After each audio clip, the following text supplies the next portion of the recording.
Tonight on Border Patrol, a Portuguese man travelling from Chile finds himself in the customs red zone. In this bag here we found traces of cocaine. Yes? Yeah, so can you give me an answer as to why we might be finding cocaine? The staff are tasked with monitoring passengers out of the norm, and today, a Portuguese national off a flight from Chile fits the bill. He's in the customs red zone with Officer Krystle. Did you pack your bags yourself? What? Yes? You know the Yes. Are you bringing any goods on behalf of anybody else? Why? Are you bringing any goods on behalf of anybody else? No. No? Great. With only vague travel plans for a 3-week visit and one hotel booking in Auckland, customs are suspicious of the Portuguese man's intent. Krystle starts a thorough search.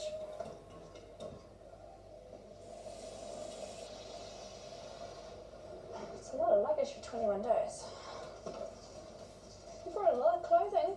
The man claims to be a real estate agent. He appears to have brought the contents of his entire wardrobe. So let's swab your bags, okay, with this? Okay. And this will pick up any trace of narcotics. Okay. One simple swab of the man's bag is put through the iron scanner. Oh. Cocaine. If the first result wasn't damning enough, a second swab gives a reading off the charts. Ooh. That's high. Sorry. That's definitely a lot more believable that there's something in the bag.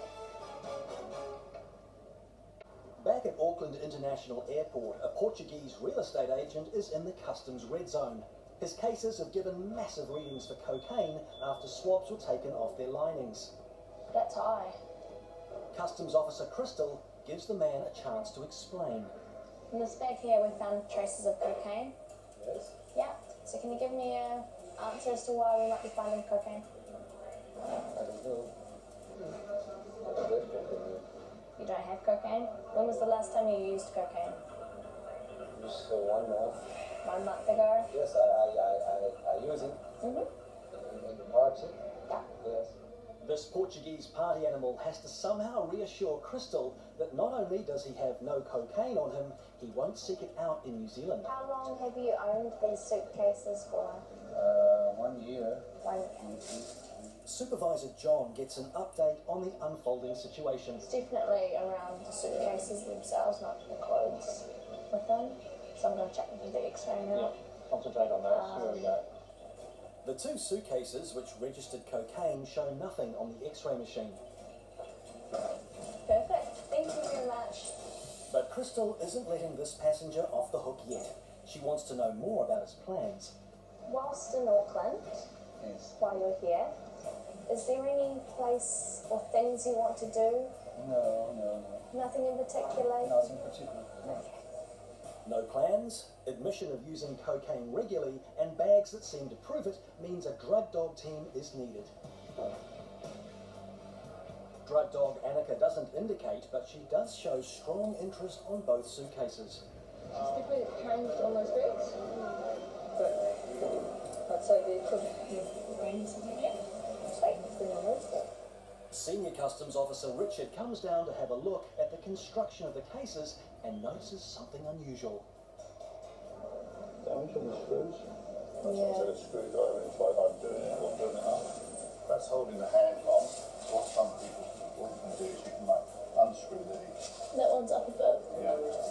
Yeah, it's all loose. Why would all these be loose? Yeah. It looks like Krystle's instincts are about to pay off. In the safe room, she drills into the lining, and sure enough,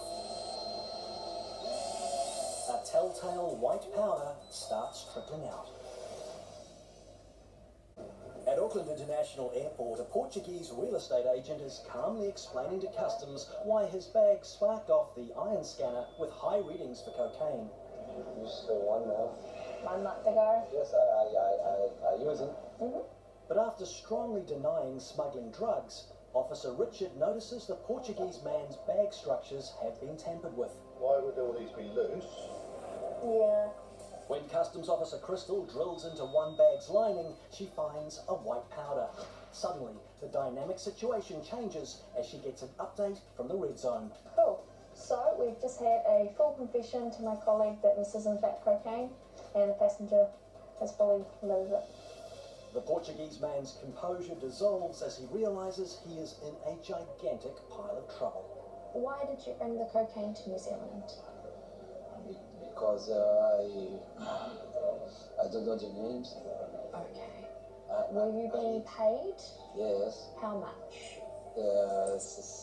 60,000. 60,000. Yes. That's Brazilian? No, dollars. Dollars, never said. New Zealand dollars? Yes. 60,000. It's a classic drug mule story, so off for a personal search he goes. But nothing is found on him. Meanwhile, Krystle and a colleague start extracting what is almost definitely cocaine from the cases. So as you can see, we've broken the lining and a whole lot of white powder, cocaine falling out. Very good result. A painstaking process recovers an enormous amount of material from the bag's linings. The lab results will later confirm it's high-grade cocaine, but for now, the team bag and weigh it. It's a great find, 2.6 kg, roughly, of cocaine.